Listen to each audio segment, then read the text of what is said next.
अस्सलाम वालेकुम। आज की इस वीडियो में हम लोग बात करेंगे कि कौन कौन से ऐसे आईटी के स्किल्स हैं जो कि इन डिमांड हैं। मुझे बहुत ज़्यादा क्वेश्चन आता है इस हवाले से कि यार कौन सा स्किल सीखना चाहिए अगर हमने आईटी में आना है, टेक में आना है, तो कौन कौन से स्किल्स हैं जिनके ऊपर हमें काम करना चाहिए, कौन कौन से डिफरेंट पाथ्स हैं जो कि हम ले सकते हैं, और फिर मोस्ट इम्पॉर्टेंटली कि अगर वो पाथ लेना है तो उसके लिए कौन सा स्किल हमें सीखना पड़ेगा। तो आज की इस वीडियो में हम बात करेंगे। इससे पहले एक वीडियो मैं बना चुका हूँ जिसके अंदर मैंने कैरियर पाथ के बारे में बात की थी कि आप अगर आईटी में आना चाहते हैं तो सॉफ्टवेयर इंजीनियरिंग के अलावा कौन कौन से कैरियर पाथ हैं, तो आप वो देख सकते हैं, तो आपको कुछ कॉन्टेक्स्ट मिल जाएगा। उसके अलावा अब हम बात करने वाले हैं कि अगर आपने लेट सपोज उन डिफरेंट कैरियर पाथ्स में जाना है, कौन कौन से स्किल्स आपको सीखने चाहिए। देखें, अगर आपने सॉफ्टवेयर इंजीनियर बनना है, this is the first thing, तो सॉफ्टवेयर इंजीनियरिंग के लिए आपके पास जो स्किल सबसे ज़्यादा इंपॉर्टेंट स्किल है वो है आपका कोडिंग स्किल, प्रोग्रामिंग लैंग्वेजेस का नॉलेज। ठीक है, तो आपने अगर आपका सॉफ्टवेयर इंजीनियरिंग में आना है तो जो चंद एक स्किल आप नोट डाउन कर लें, मैं बता देता हूँ। प्रोग्रामिंग लैंग्वेज का आपका स्किल अच्छा हो, प्रॉब्लम सॉल्विंग आपकी अच्छी हो, उसके अलावा आपका डाटा स्ट्रक्चर आपको कुछ ना कुछ आते हों, कम्युनिकेशन में आप अच्छे हो, क्योंकि आप किसी भी फील्ड में जब आप ग्रो करना चाह रहे होते हैं तो आपकी कम्युनिकेशन बहुत ज़्यादा मैटर कर रही होती है। बिकॉज लेट सपोज आपको बहुत कुछ आता है लेकिन आप एक्सप्लेन नहीं कर पा रहे या आप शो नहीं कर पा रहे, तो वो ज़्यादा बेनिफिशियल नहीं है। So it is very important कि आपको कम्युनिकेट करना आता हो।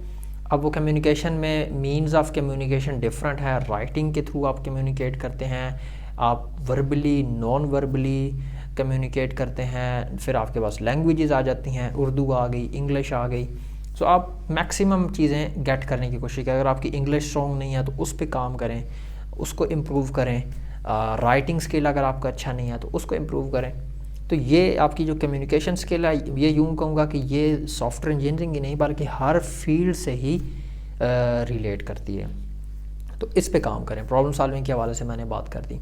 अच्छा, अब उसके अलावा अगर आप आना चाहते हैं, लेट सपोज मैं कहता हूँ आप एक डाटा सिस्टम एनालिस्ट बनना चाहते हैं या आप बिज़नेस एनालिस्ट बनना चाहते हैं, तो उस फील्ड के लिए, उसके लिए जो नाम से ही ज़ाहिर है बिज़नेस एनालिस्ट या सिस्टम एनालिस्ट, तो उसके लिए आपका एनालिसिस जो है, आपकी एनालिटिकल थिंकिंग, आपकी क्रिटिकल थिंकिंग बहुत अच्छी होनी चाहिए। वो आपके लिए बहुत ज़्यादा इंपॉर्टेंट है, क्योंकि आपने चीज़ों को सबसे पहले आपने क्लाइंट से सुन के उनको माइंड में प्लान करना है। ठीक है, कि ये कैसे होगा, ये कैसे होगा, ये कैसे होगा। यानी कि जो एक बिज़नेस एनालिस्ट होता है वो पूरी एप्लीकेशन अपने माइंड में बनाता है और फिर वो इंजीनियर को बताता है कि यार ये करना है, ये करना है, ये करना है, और फिर सॉफ्टवेयर इंजीनियर उसके हिसाब से कोडिंग करता है। तो आप बीए की फील्ड में अगर आना चाहते हैं, बिज़नेस एनालिस्ट बनना चाहते हैं, सिस्टम एनालिस्ट बनना चाहते हैं, तो अपनी एनालिटिकल थिंकिंग, एनालिटिकल स्किल पे काम करें। और अगेन यहाँ पे कम्युनिकेशन बहुत इंपॉर्टेंट है, बल्कि यूँ कहूँ कि सॉफ्टवेयर इंजीनियरिंग से भी ज़्यादा इंपॉर्टेंट है, तो गलत नहीं होगा, क्योंकि यहाँ पे आपने क्लाइंट के साथ फेस टू फेस बात करनी है, उससे रिक्वायरमेंट्स लेनी है। अगर आप क्लाइंट को समझा नहीं पा रहे या क्लाइंट की बात समझ नहीं पा रहे तो that will be a problem. So focus on communication skill as well अगर आपने वहाँ पे आना है। उसके अलावा प्रेजेंटेशन स्किल आपका बहुत अच्छा होना चाहिए अगर आपने बिज़नेस एनालिस्ट की फील्ड में आना है तो, क्योंकि आप प्रेजेंटेशंस बना रहे होते हैं, आप स्लाइड्स बना रहे होते हैं, आप चीज़ें डॉक्यूमेंट कर रहे होते हैं, तो फिर वो आप दे रहे होते हैं, आप सॉफ्टवेयर इंजीनियर को भी दे रहे होते हैं कि वो कोडिंग करे उस हिसाब से, और आप वो क्लाइंट को भी दिखा रहे होते हैं कि यार ये हमने प्लान आउट किया, हम ऐसे बनाएंगे। So presentation skill, documentation skill, writing skill, ये बहुत ज़्यादा मैटर करते हैं फॉर बिजनेस एनालिस्ट पोजीशन। अच्छा, अब हम बात करते हैं, लेट्स सपोज हम बात करते हैं UI UX डिज़ाइनर्स की। आपने उस फील्ड में जाना है तो वहाँ पे आपकी ग्राफिक डिज़ाइनिंग के स्किल मैटर करते हैं। उसमें फोटोशॉप, उसके अलावा Adobe Premiere Pro, Adobe After Effect, ये डिज़ाइनिंग के टूल्स हैं, आप इन्हें सीख सकते हैं। देन आपके पास HTML, CSS, बूटस्ट्रैप, जावास्क्रिप्ट, ये चीज़ें हैं, इनको इम्प्रूव करें। फिर आप देखें कि रिस्पॉन्सिवनेस के मल्टीपल फ्रेमवर्क्स हैं, बूटस्ट्रैप है, फ्लेक्सबॉक्स है, फाउंडेशन है, उनको सीखें।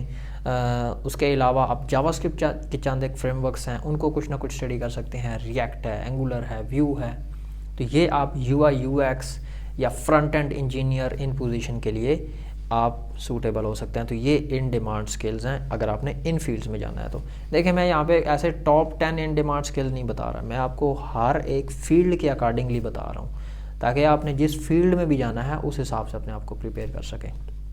अच्छा, UI UX के अलावा हम आ जाते हैं, लेट्स सपोज QA के अंदर आपने आना है, क्वालिटी एश्योरेंस टीम में आपने आना है। ये वो टीम होती है जो कि सॉफ्टवेयर्स को टेस्ट कर रही होती है। अगेन ये सारी चीज़ें, ये सारे डिपार्टमेंट्स मैं एक डिफरेंट वीडियो में एक्सप्लेन कर चुका हूँ, लिंक उसकी आ रही होगी, डिस्क्रिप्शन में भी होगी और ऊपर आई बटन में भी होगी, वो आप देख सकते हैं। तो QA में आने के लिए जो आपका एक इम्पोर्टेंट स्किल है वो है आपका एनालिटिकल स्किल। ठीक है, आपका एनालिसिस बहुत अच्छा हो, क्योंकि आपने टेस्टिंग करनी है तो आपने सॉफ्टवेयर को हर एंगल से टेस्ट करना है, हर एंगल से देखना है, और फिर आपने उसमें से बग्स फाइंड करनी है, आपने इश्यूज़ फाइंड करने हैं। उसके अलावा यहाँ पे भी कम्युनिकेशन स्किल मैटर करती है, क्योंकि आपने डेव से भी कम्युनिकेट करना है, आपने बिजनेस एनालिस्ट से भी कम्युनिकेट करना है, और सम टाइम डेमोज़ वगैरह भी क्लाइंट को जो है वो अगर क्वालिटी एश्योरेंस का बंदा ही दे रहा होता है तो वहाँ पर भी आपको क्लाइंट को डेमो देते हुए आपकी कम्युनिकेशन अच्छी होगी तो वो आपके लिए प्लस पॉइंट होगा। उसके अलावा पोस्टमैन, स्वैगर, ये ऐसे टूल्स हैं जो कि डे टू डे लाइफ में एक क्वालिटी एश्योरेंस का बंदा जो है वो यूज़ कर रहा होता है, इनको सीखें। पोस्टमैन हो गया, स्वैगर हो गया, उसके अलावा टेस्टिंग, इसके अलावा लोड टेस्टिंग के लिए टूल होते हैं, लोडियम हो गया, और आप कुछ सर्च करेंगे तो उस तरीके से ऑटोमेशन टूल्स जैसे सिलेनियम वगैरह, तो आप इनको सीख सकते हैं, that will be a plus for you. अच्छा, QA के बारे में बात होगी। उसके अलावा एक हमारे पास फील्ड होती है स्क्रम मास्टर्स। स्क्रम मास्टर्स अगर आपने बनना है तो स्क्रम मास्टर के लिए आपके पास लीडरशिप स्किल अच्छी हो, टीम मैनेजमेंट आपकी अच्छी हो, कम्युनिकेशन अगेन मैटर करेगी, क्योंकि स्क्रम मास्टर क्या कर रहा होता है, वो सारी टीम के साथ कम्युनिकेट कर रहा होता है, सारी टीम को लेके चल रहा होता है, मसले मसाइल हल कर रहा होता है, सबके इश्यूज़ देख रहा होता है, और उसको ये यूँ कहूँ कि थोड़ा सा कूल माइंडेड होना चाहिए, क्योंकि सम टाइम डेडलाइंस नहीं मीट हो रही होती हैं और स्क्रम मास्टर को ऊपर से प्रेशर होता है, और अगर वो कूल माइंडेड नहीं होगा तो वो टीम पे अपनी फ्रस्ट्रेशन निकालेगा। सो ऐसा स्क्रम मास्टर किसी को पसंद नहीं आता। तो आप कोशिश करें कि अगर आप कूल माइंडेड नहीं है तो कोशिश करें कि कूल माइंडेड हों, और स्क्रम मास्टर की फील्ड जो है ये भी एक बहुत अच्छी फील्ड है।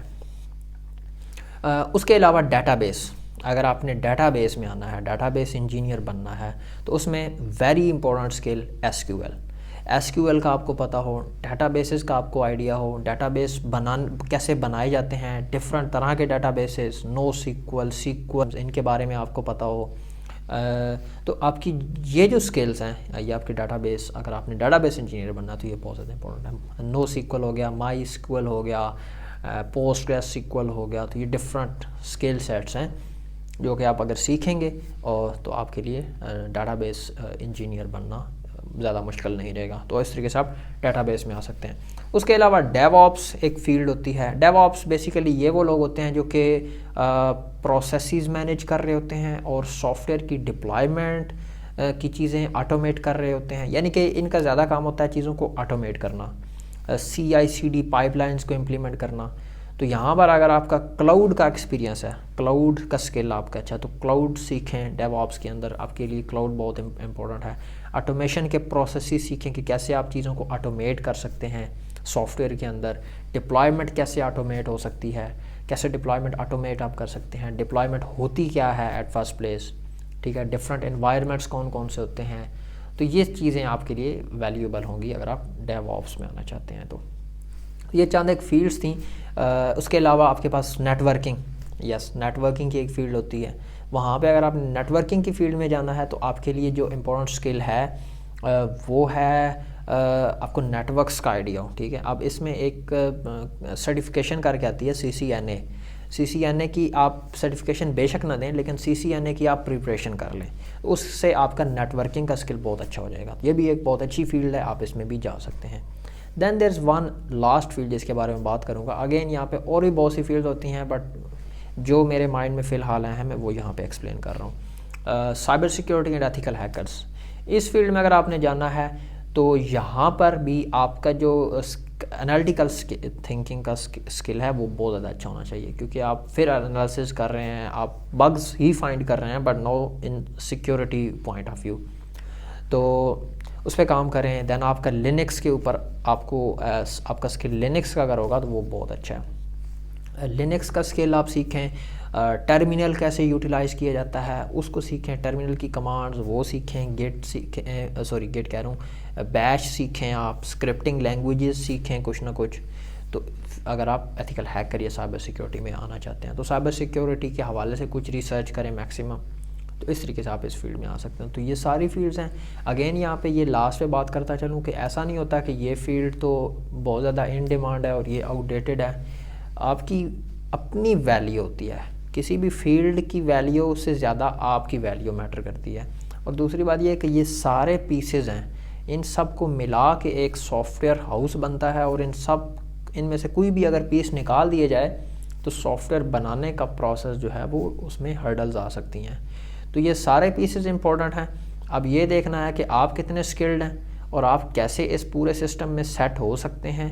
तो आप अपने ऊपर काम करें, अपने स्किल पे काम करें, एंड वेरी इंपॉर्टेंट इंटरेस्ट देखें कि कहाँ पे आपका इंटरेस्ट बैठ रहा है। ये सिर्फ इसके पीछे ना भागें कि स्कोप। अपने स्किल पे काम करें। अगर आपका स्किल स्ट्रॉन्ग होगा तो आपका स्कोप भी बन जाएगा, लेकिन अगर आपका स्किल ही स्ट्रॉन्ग नहीं है तो फिर किसी चीज़, अब मैं कहूँगा डॉक्टरों का बहुत स्कोप है, ठीक है, लेट्स सपोज मैं कहता हूँ, और मुझे डॉक्टरी नहीं आती, तो उस स्कोप का मुझे क्या फ़ायदा, ठीक है। मैं अब कहना शुरू कर दूँ कि मुझे तो जॉब नहीं मिल रही, तो डॉक्टरी जो है वो एक अच्छी फील्ड नहीं है, ऐसे नहीं होता। तो अगर आपका स्किल सेट अच्छा होता है तो हर जगह आपको अपॉर्चुनिटी मिल जाती है, और अगर आप वीक होते हैं तो फिर आपके लिए हर जगह ही प्रॉब्लम रहती है। तो ये कुछ थाट्स थी।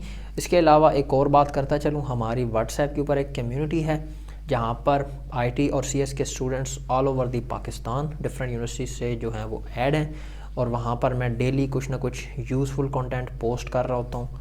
तो आप लोग उसे ज्वाइन कर सकते हैं कम्युनिटी को, उसकी लिंक डिस्क्रिप्शन सेक्शन में आ रही होगी, आप उस लिंक के थ्रू कम्युनिटी को ज्वाइन कर सकते हैं। तो बस आज के लिए इतना ही। अगर आपको वीडियो पसंद आई है तो वीडियो को लाइक और शेयर करें। अगर आपके माइंड में कोई क्वेश्चन है तो कमेंट सेक्शन में लिखना ना भूलिएगा। ज़िंदगी रही तो फिर मिलेंगे इंशाल्लाह एक और नई वीडियो। तब तक के लिए अल्लाह हाफिज़, अस्सलाम वालेकुम।